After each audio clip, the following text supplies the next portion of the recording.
Você já parou para pensar que a sua empresa pode estar pagando impostos a mais? O nosso sistema tributário é bem complexo e é comum as empresas pagarem mais do que o devido.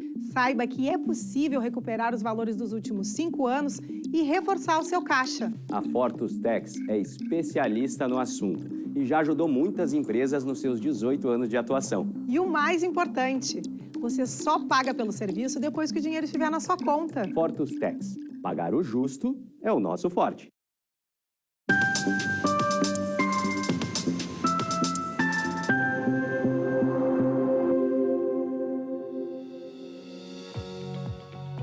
Olá, você já está assistindo o programa Papo Certo de hoje, comigo, Amanda de Oliveira e João Custódio. Queremos aproveitar para desejar uma boa gestão aos candidatos eleitos, aos participantes do pleito e para os que irão concorrer então ao segundo turno das eleições. Olá, sejam bem-vindos. O nosso programa vai ao ar de segunda a sexta, às 8 horas da noite, aqui na Ubra TV. E hoje vamos falar sobre o risco de perder um processo na Justiça do Trabalho. Quem está conosco é a advogada trabalhista Jéssica Grala. Boa noite, Jéssica. Muito obrigada por ter aceito o nosso convite e estar aqui conosco no Papo Certo. Boa noite, Amanda. Boa noite, João. É um prazer estar aqui. Agradeço muito pelo convite. Tenho certeza que dessa conversa que teremos hoje, muitas relações trabalhistas e muitas percepções que a gente tem da Justiça do Trabalho, elas serão mudadas. Opa, vamos lá então. E você aí de casa, se tem alguma pergunta ou comentário, aproveita e já envia aqui para o nosso WhatsApp 51 3029 8080, que a doutora Jéssica vai responder tudo aqui no programa. Nós já voltamos em 30 segundos. Fique aí com a gente.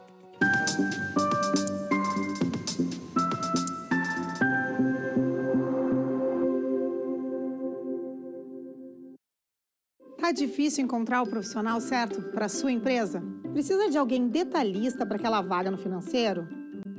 Quem sabe um criativo para o marketing? Ou ainda, alguém focado em resultados? A Fortus RH utiliza técnicas de seleção e processos estruturados, realizando entrevistas e aplicando provas e testes específicos.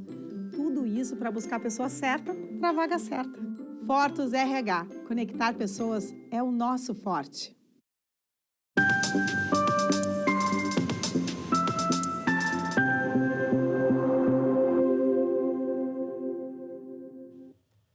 O Papo Certo está de volta e eu já quero te convidar para interagir conosco através aqui do nosso WhatsApp, 51 3029 8080, para tirar todas as suas dúvidas. Doutora Jéssica, é possível perder uma ação trabalhista? Uma dúvida aí de muitas pessoas aí. É verdade. Eu estou na advocacia trabalhista há um longo tempo e tinha uma pergunta que sempre vinha para mim no sentido assim, mas o empregado sempre ganha na Justiça do Trabalho.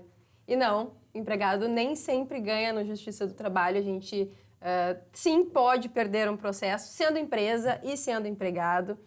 Ganha o processo aquele que tem uma melhor condução, que demonstra mais os direitos que tem, que está postulando. Então, essa premissa que a gente tinha de que entrava na Justiça do Trabalho e ganhava o processo, ela não vale mais. Hoje em dia as coisas estão bem diferentes.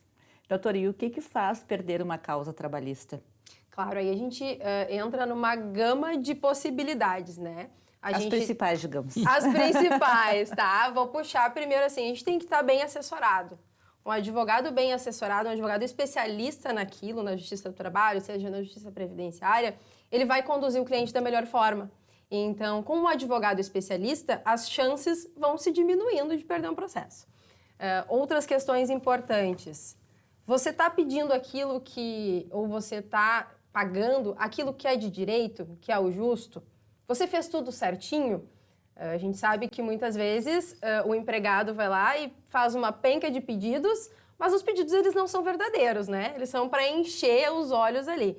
Então, pedidos falsos, eles acabam sempre esbarrando na verdade. Então, isso é um fator também que pode fazer perder. A questão de produção de provas no direito é muito importante. Para deixar bem claro até para os espectadores, quando a gente entra na Justiça do Trabalho, quando a gente faz uma prova, quando a gente alega alguma coisa, é ônus de quem está alegando comprovar aquilo. Seja por meio de documento, de uma gravação, de uma ligação telefônica, por meio de uma testemunha que vai convidar para ir até a Justiça do Trabalho dar um depoimento. Então, se eu não consigo comprovar, também é um fato que me leva a perder um processo. Então, basicamente, eu acho que a gente consegue aí, com esses 3 pontos, delimitar os principais fatores de perda de processo. Eu também já vi muito advogado trabalhista conhecendo a parte 5 minutos antes do processo. Acho que não pode ajudar, não ajuda muito essa técnica, né? Não é uma técnica muito boa, né? O ideal, quando a gente procura um profissional, e aí eu vou deixar essa recomendação para todo mundo que assiste, é que a gente procure alguém que a gente confie ou que a gente tenha indicação e de um advogado especialista. Então, eu preciso de um advogado criminalista, eu vou num advogado criminalista. Eu preciso de um advogado que entenda de direito do trabalho, eu vou procurar um advogado que entenda de direito do trabalho. E assim sucessivamente, né? Isso já dá uma garantia e uma segurança maior na condução daquele processo, porque, veja bem, o processo civil ele é diferente do trabalhista, ele é diferente do criminal, eles têm particularidades. Então é importante que o advogado tenha esse domínio para assessorar melhor o cliente. Doutora Jéssica, e quais são as chances de ganhar um processo trabalhista? Tem um percentual matemático aí para passar para os telespectadores? Vamos começar assim. Entrei com a ação. Qual é a chance? 50-50, né? Eu tenho 50% de chances de ganhar e 50% de chances de perder. Assim, não tem uma porcentagem. Infelizmente, nem sempre na justiça a gente consegue demonstrar tudo aquilo que realmente é de direito, né? Muitas vezes a gente tem o direito, mas a gente não tem prova. Então, é complicado, mas tendo as provas, tendo as documentações, tendo uma testemunha que vai te acompanhar na audiência para prestar esses esclarecimentos, as chances de perder, elas vão sendo reduzidas. Então, é muito importante fazer essa avaliação justo no desenvolvimento do processo mesmo, né? Junto com o advogado, junto com os colegas de trabalho que trabalharam com vocês. Então, é mais ou menos por aí. Doutora, antigamente se falava sobre, eu vou entrar com um processo trabalhista e aí o meu nome vai ficar sujo, uma empresa vai consultar se eu já processei outras empresas. Isso acontece, não acontece? Prejudica a pessoa Sim. Futuramente em relação a outros trabalhos? Veja bem, pela lei, pela Constituição Federal e pela lei trabalhista, nenhuma pessoa pode ser discriminada ou ter o acesso ao trabalho vetado por entrar com uma ação judicial. Mas isso é na lei. Na prática, a gente sabe que hoje, com uma simples consulta ali no Google, a gente acha o Jus Brasil e aí a gente consegue ver se a pessoa tem processos, contra qual empresa tem processos, se tem processos devendo, inclusive verbas alimentares, isso tudo a gente consegue ver. Não é o ideal é que, pela lei e pelas garantias constitucionais que a gente tenha, isso não obste ninguém de trabalhar. Mas acontece. Não posso dizer que não. Existem várias situações de pessoas recorrendo à Justiça do Trabalho para terem resguardados esses direitos de acesso ao trabalho. Justamente em decorrência dessa discriminação que é feita. Exatamente. Mas isso também eu vejo muito quando acontece isso, o trabalhador fala quais são os motivos que o levaram, né? Aquela situação, quando vem esse assunto à tona, né? Também é justificável também. Sim, mas no caso, quando a pessoa ainda teve a oportunidade de se justificar, né? Nem chegou na entrevista, no caso. Já olhou ali no JUS, já viu que já deu problema, já não vou chamar. Exatamente. Doutora, e quais são os riscos de uma ação trabalhista para o empregado? Para o empregado? Vai entrar com ação. Tem algum risco? Ele tem algum risco de... Ele tem algum risco. Durante muito tempo, aí a gente volta àquele assunto lá do início, né? A gente tinha uma percepção de que a Justiça do Trabalho ela não condenava ninguém, de que podia entrar, se pedisse um monte de coisa e não ganhasse nada, não teria problema. Mas depois da reforma trabalhista, em 2017, a gente teve algumas alterações legislativas. E hoje, se um empregado entra e pede mundos e fundos na Justiça do Trabalho, e é uma pessoa que tem condições de arcar com honorários, com perícia, com custas de processo, se ele perder naquilo que ele pediu, ele vai ser condenado a pagar os custos disso, né? Então, veja bem, se eu tenho lá uma renda de 10 mil reais, eu sou médico, tenho uma renda, enfim, qualquer profissão que tenha uma renda salarial mais elevada, aí usei médico, mas a gente pode ter vários outros exemplos, sou empresário. Entro na Justiça do Trabalho dizendo que eu tenho direito a um monte de coisa e eu perco esse processo. Se eu tenho uma renda de 10 mil reais, a Justiça entende que eu tenho possibilidade de custear com aqueles pedidos que eu fiz e que eu não comprovei que eram verdadeiros. Então, o perigo de um empregado entrar na Justiça do Trabalho, o custo disso, seria a sucumbência daquilo que ele não comprovar, daquilo que não for verdadeiro. Não é somente pagar o advogado da empresa. Não. Tem mais coisas que pode pagar ainda? Tem mais coisa que pode pagar. Veja bem, quando a gente faz a contratação de um profissional, é uma contratação. Então, eu, pessoa física, estou contratando aqui o João para me assessorar como advogado. Então, este é um valor. Quando eu entro na justiça, todo órgão público ele tem um custo. E isso a gente chama de custas judiciais. Então, tem as custas judiciais de ter um processo, que não é de graça, né? Tem que arcar. Se tiver alguma perícia, pode ser uma perícia contábil, pode ser uma perícia técnica, pode ser uma perícia ergonômica. Se tiver qualquer deslocamento pericial, é outro custo. Deslocamento contábil, enfim, perícia contábil é outro custo. E ainda daqueles pedidos que eu fiz e que eu não comprovei, que eu não tive êxito, eu pago sucumbência, que seria eu arcando com os custos do advogado da parte contrária, porque ele me venceu. Então, todos esses custos ficam imbuídos àquele que perde. E, doutora, quanto tempo que demora um processo trabalhista? Digamos, depois de entrar, né, com o pedido, até o término? Ai, Amanda, não me coloque em posição de difícil.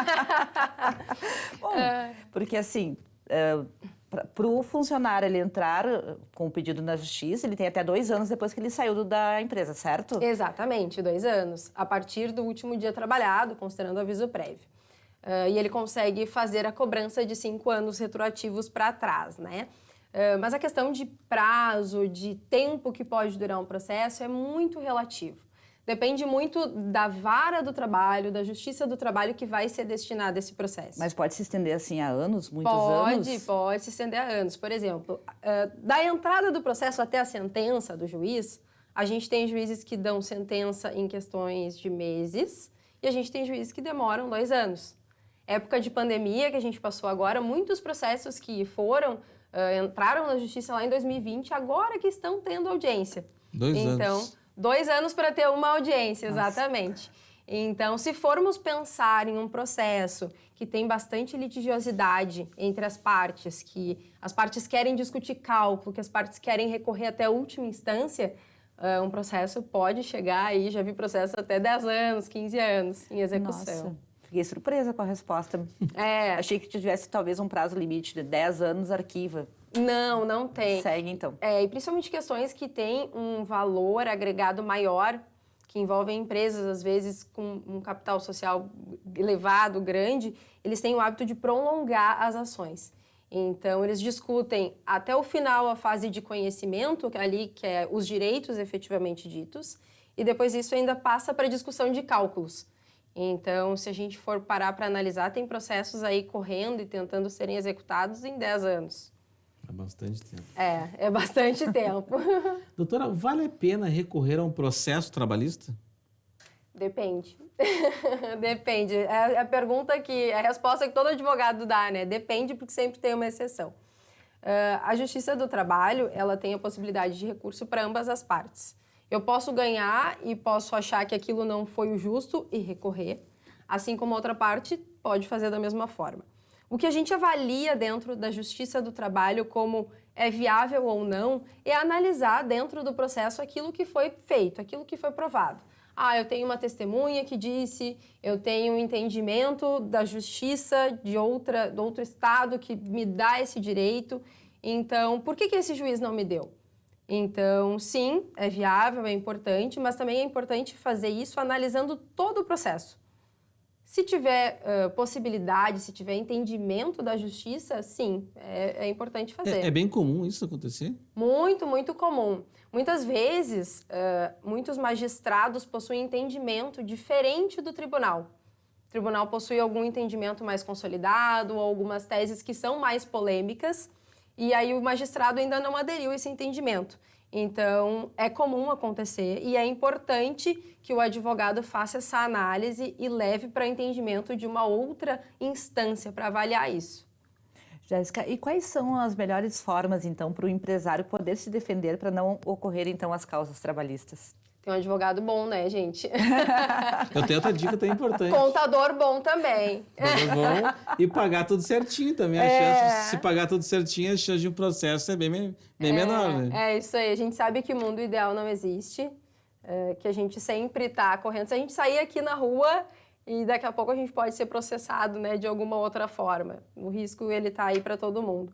Mas ter uma boa assessoria, trabalhar com um preventivo dentro de uma empresa, um preventivo que efetivamente se interesse pelo empregado, se interesse pela empresa e por ter condições melhores e garantir os direitos da empresa e de todo mundo para que depois a gente não surja com uma ação trabalhista aí no susto e tenha que correr atrás. Mas eu diria que estar bem assessorado com profissionais, advogados, contadores, pessoas de recursos humanos, né, que lidem com pessoas, que lidem com números, que lidem com leis. Eu acho que isso é essencial para a gente evitar, como empresa, um processo do trabalho. É porque muitas vezes o empresário quer pagar tudo certo, mas está mal assessorado, desconhece uma obrigação que ele tem e acaba correndo esse risco, né? Claro, por isso que eu sempre friso muito na questão de ter um profissional de confiança e um profissional especialista naquela área. E aí, quando a gente fala agora em direito do trabalho, a gente tem advogados e contadores especialistas para certos ramos de atividade, né? Tem advogados que trabalham só com indústria do calçado, tem advogados que trabalham só com bancários. Isso torna ainda mais segura essa relação. Então, se você tem uma empresa, se você precisa de uma assessoria, se você desconfia ou se você quer fazer, às vezes, um pente fino em como que está a situação da empresa, dos empregados, de toda pagamento, convenção coletiva, o ideal é que busque um advogado e um advogado que daqui a pouco seja recomendado da sua área, né? Que outros colegas da mesma área possam te dar referência. Doutora, um acordo extrajudicial é a solução para o trabalhador e o empregado? Sim, tipo, se for dos prazos da justiça de até 15 anos, né? Acaba sendo, em alguns casos, mais benéfico um acordo extrajudicial? O acordo judicial, ele foi instituído ali, ele começou a ser mais popularizado em 2017, quando teve a lei da reforma trabalhista. E o que é o ideal num acordo judicial? Que ambas as partes sejam representadas ou que possuam capacidades técnicas de firmarem um acordo, né? Então, o ideal é que não seja o mesmo advogado representando ambas as partes, que a gente tenha aí um grau de isenção de interesses de ambas as partes, os advogados, para propiciar um acordo justo. E se o acordo for celebrado dentro daquilo que for justo, a pessoa entender aquilo que ela está recebendo e o empresário entender aquilo que está pagando, ele pode sim ser uma solução e evitar depois um passivo trabalhista para a empresa, né? E evitar também que o empregado tenha que vir entrar na Justiça do Trabalho, passar por todo esse transtorno, porque a gente sabe que é tempo, né? Disposição para ambas as partes. É isso aí, então. Nós vamos fazer um rápido intervalo e nós já voltamos com o Papo Certo. Fique aí com a gente.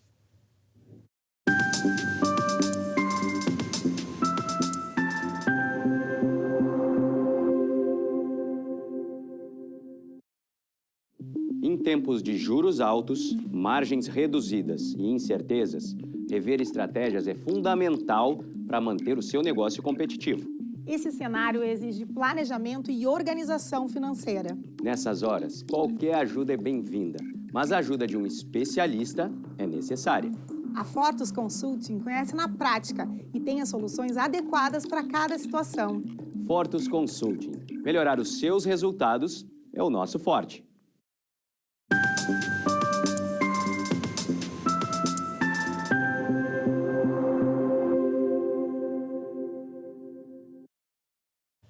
Estamos de volta com o Papo Certo e aqui nós falamos sobre empreendedorismo, saúde e as diversas áreas do direito. E eu te convido para nos seguir nas redes sociais e enviar a sua pergunta aqui pelo nosso WhatsApp 51 3029 8080. Temos conosco hoje a advogada trabalhista Jéssica Grala, que está falando sobre o risco de perder um processo na Justiça do Trabalho. Doutora Jéssica, quanto tempo a empresa tem para pagar uma ação trabalhista? Perdeu. Agora tem quanto tempo para pagar? Perdi, tenho que pagar. E agora? Vou mexer no caixa, né?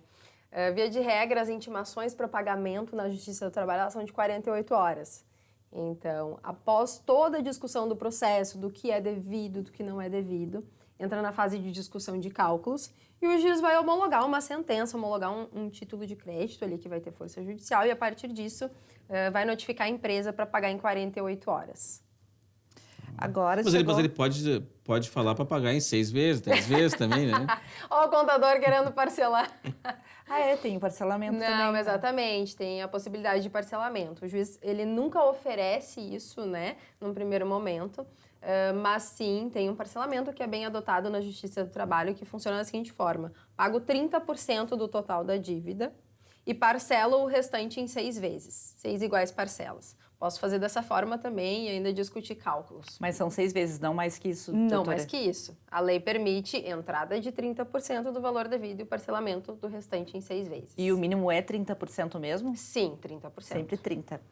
Bom, então nós vamos agora interagir com nossos telespectadores que já nos enviaram algumas mensagens aqui pelo nosso WhatsApp, então. O Gilson Fagundes de Canoas pergunta se é possível acelerar o processo de uma ação na justiça. Ah, Gilson, tem sim. Tem sim. Primeiro a gente tem que entender sobre o que é essa ação. É uma ação que fala sobre acidente de trabalho, é uma ação de idoso, é uma ação que envolve alimentos de um menor, envolve morte, envolve alimentos. Então, tem algumas peculiaridades, algumas possibilidades de uma tramitação mais rápida para pessoas portadoras de doenças graves, por exemplo, câncer. Às vezes, muitas vezes, infelizmente, a gente sabe que é uma doença que acomete muito rápido. Então, na Justiça do Trabalho, a gente já tem essa tramitação mais rápida. Idosos, pessoas com doenças que possam debilitar. Fora isso, ligar para lá todo dia. A gente Tá liga na para lá, pressão. fica na pressão. Não, fora isso... Daí o trabalhador liga para o advogado e o advogado liga lá para o cartório do... Exatamente, mas às vezes acontece muito de a pessoa ir lá no balcão da vara do trabalho e saber como está o processo, por que não está andando. Acontece, mas são formas de dar um andamento. Às vezes a gente tem alguns assuntos também que envolvem tutelas de urgência, né, como reintegração ao emprego, né, pessoas que são demitidas no gozo de algum benefício previdenciário, precisam ser reintegradas ou que não estavam aptas. Então, nesses casos, também são formas de acelerar o processo. Doutora Jéssica, a justiça gratuita isenta o pagamento de sucumbência? Sim, isenta o pagamento de sucumbência. Recentemente, a gente teve uma decisão sobre isso. E aquele que é beneficiário da justiça gratuita, ele não paga a sucumbência. Só relembrar para o pessoal o que é sucumbência, que eu fico na dúvida aí. Tá, a sucumbência, vamos dar um exemplo prático, eu acho que é mais fácil, né? Eu entrei com uma ação e eu perdi essa ação. Se eu perdi, eu vou ter que pagar para a parte contrária por não ter ganho, porque eu perdi. Enfim, essa é a sucumbência e a sucumbência ela paga para o advogado da parte contrária. Então, aquele que tem o benefício integral da assistência judiciária gratuita, esses honorários eles não são cobrados e eles nem ficam sob condição suspensiva. Por exemplo, anteriormente, se eu não tivesse créditos naquele momento, durante os próximos 2 anos, se eu tivesse algum crédito, eu ainda tinha que pagar. Agora, não mais. Se eu sou beneficiário, eu não tenho que pagar e nem nos próximos 2 anos e nem depois. E acabou de entrar aqui no nosso WhatsApp uma pergunta exatamente referente a esse tema, então. O final do telefone é 8897. O meu nome é Milton de Oliveira, sou morador de Porto Alegre e eu quero saber como fazer para pagar as dívidas, então, após perder a ação trabalhista. Eu acho que pelo que o Milton, é Milton, né? Milton. Pelo que o Milton comentou, então ele foi condenado em uma ação e ele vai ter que pagar isso, né? Exatamente. Então, no processo e em qualquer área que a gente tem, a primeira forma de pagamento é dinheiro. Então, o primeiro bem que a gente vai tentar para quitar isso é dinheiro. Uma segunda possibilidade é a indicação de bens. Então, se a tua empresa, Milton, tem bens, tem carros, tem maquinário para indicar, para ir à penhora, para ajudar a saldar essa dívida, também é uma possibilidade. Mas isso no caso dele tinha... ser empresa, mas no caso como funcionário, perdeu a ação, veio a sucumbência, como ele faz para pagar? Ele pode ter os bens recolhidos, algo assim? Pode ter os bens recolhidos. Se ele não é beneficiário, né, da assistência judiciária gratuita, sim. Agora, se você vai cobrar uma empresa que não tem bens, não tem dinheiro... Aí a gente chora. Todo mundo junto. Não, aí a gente tem várias tentativas de bloqueio, né? A justiça, ela tem acesso a contas bancárias dos sócios, a gente tem a desconsideração da personalidade jurídica, que redireciona as dívidas do patrimônio da empresa para os sócios, limitando ali ao contrato social. O doutor aqui é contador, pode explicar bem isso. Doutora Jéssica, quantas audiências geralmente são previstas em um processo? Com certeza uma. Com certeza uma. Via de regra, duas audiências. Antes ali da pandemia, a gente sempre costumava ter 2 audiências ali nos processos do trabalho. Aí, como veio a pandemia, necessidade de distanciamento, né? Todo mundo se adaptando à nova rotina, alguns juízes dispensaram a primeira audiência e mantiveram, né? Continuaram só com uma audiência, que seria a audiência que a gente ouve as testemunhas. Então, 1, 2, e aí, salvo exceções, às vezes a testemunha não consegue comparecer, a gente convida, não consegue acessar o link da audiência, aí isso pode ser adiado e a gente pode ter mais uma audiência. Mas fica entre aí 1 e 3. Acabou de chegar mais uma pergunta aqui no nosso WhatsApp, então, é o telefone final 03. Olá, eu gostaria de fazer uma pergunta para a doutora. É possível fazer um trabalho preventivo por parte da empresa para que as ações trabalhistas sejam, ele escreveu, mitigadas? Reduzidas. Isso, reduzidas, né? O nome dele é Otávio, ele é de Cachoeirinha. Ah, tudo bem, Otávio. Então, tem sim, tem como a gente fazer esse trabalho. E aí a gente volta no assunto que o ideal é que a gente tenha um profissional que acompanhe a gente e que faça um pente fino na empresa. Hoje a gente tem programas de compliance, a gente tem programas de auditoria que podem ser excelentes e eficientes para fazer um pente fino nos contra-cheques, um pente fino nos atestados de saúde, para entender essa empresa ela está cumprindo com a convenção coletiva, essa empresa ela está pagando corretamente, fazendo descontos que estão previstos em lei, ela está fornecendo os benefícios que estão previstos na convenção. Então, esses pequenos ajustes, muitas vezes, eles coíbem de, no final, o empregado ir até a Justiça do Trabalho reclamar algum direito. Não, importante. Doutora, pode descontar verbas e valores em termos de rescisão? O que implicaria isso? Sim, podemos descontar verbas do termo de rescisão. Muitas vezes os empregados eles têm alguns empréstimos, plano de saúde que fica lá no final, algum saldo para descontar. Uma coparticipação. Exato, uma coparticipação. Então essas verbas, sim, elas podem ser descontadas no termo de rescisão. Só deixo sempre o alerta, né, de que todo desconto que a gente faça num termo de rescisão, num recibo de salário, qualquer desconto que a gente proceda do empregado, a gente precisa de uma autorização. Então, pedir que o empregado se seja cientificado daquele desconto, assine um documento e aí no final a gente faça o desconto. Em relação ao termo de rescisão, né, que vocês comentaram, só tem um adendo. A gente tem na lei a previsão de que somente pode ser descontado do empregado o limite de uma remuneração. Aí a gente entende aí como um salário base, horas extras, um adicional de periculosidade que receba mais do que isso, a lei proíbe. Então, algumas exceções, mas a regra é essa. Perfeito, então. A gente está indo para os momentos finais já do nosso programa. Ai, vou fazer a pena. última pergunta bem rapidinha aqui, doutora. Então, quem paga a perícia de periculosidade e insalubridade? Quem perde?